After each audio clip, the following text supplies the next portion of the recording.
That game and winning that game. Yeah, that's one of the reasons why, of course, I sacked the queen, because I thought long term I could end up in a situation where my 3 minor pieces are just much stronger than his queen.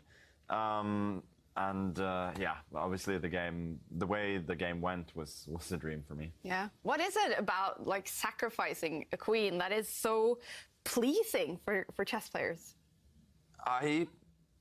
I don't know. I mean, there are different kind of sacrifices as well. Some of them that lead to mate can be very, very pleasing aesthetically. But I think for many players, the favorites are the ones where you can sort of just set up an impregnable position where the queen just has no work, and you can just do whatever you want, like what happened in the game. And of course, we could bring up the analysis board also. If you could sort of take us through a little bit what you were thinking throughout this fantastic chess game, Magnus.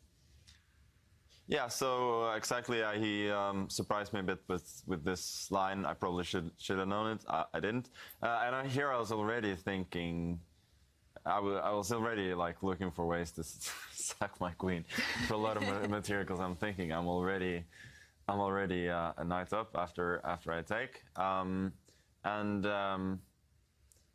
Yeah, also it's always a factor as well that I thought this line looks so weird when I played it. Maybe he also didn't look at it. Like, I would rather be a queen down in some position neither of us knows than a piece up in a position which he knows in and out, and I don't.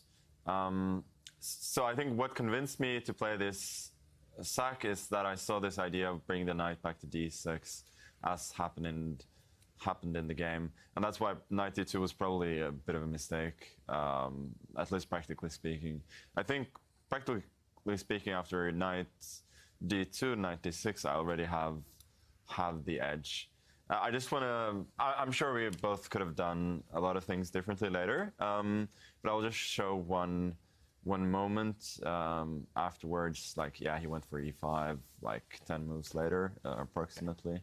Roughly around here, maybe? Yeah. So b4 I thought was actually a nice idea, because he's trying to win a tempo, but it also means that if I survive it, I have all the squares. He just has no way to attack my pieces at all. That's why I was tempted to go for that. It would have been fun as well to play 4 minor pieces against queen and rook by taking the knights. Unfortunately, though, he'll probably just spoil the fun by sacking the exchange back after knight f3. Wow. Yeah, go ahead. Yeah. So okay. So let's go for what happened in the game after b4. d7 takes. Yeah, just before I went for knight b4, it just took me a little time to realize that in the line that happened in the game, maybe he could have tried something differently, like queen c7 here or something. I don't know.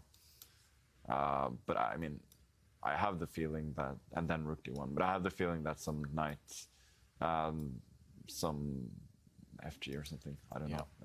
And you're counterattacking somehow. Yeah, but then still rook d1. It's maybe good for white. I don't know. But yeah, he played rook d1 really quickly, which was a relief to me. And now the point is bishop c8, queen c7 would win, except for castles. Better late than never. Yeah. And the good thing about playing online is that the system will tell you whether castling is legal or not, so you don't have to worry about it. Ah, well, Magnus, you have been joking before that you're never 100% happy with your games. Are you extremely happy about your playing this game? I think under the circumstances, this was a good game. Yeah. In Blitz, I cannot expect to do better. I think the second Blitz game was a bit shaky, and I mean, frankly, I took the one chance I had all day, because otherwise I was probably considerably worse in the first game, and then a little worse in the second. So it was the only chance that I had all day. So I'm very happy that I took it. And of course, Wesley so lost his match today. You're now 7 points ahead of him. Are you allowing yourself now to start thinking about the overall victory? Yeah, I'm starting to get those thoughts. But most of all, I'm happy that I pulled myself together after a really poor match against Artemiev. That's the last 2 days. So what will the last 3 days then be about in the tour finals? Enjoying yourself? No, not at all. I'll try to secure first place first, and then maybe enjoy. End of.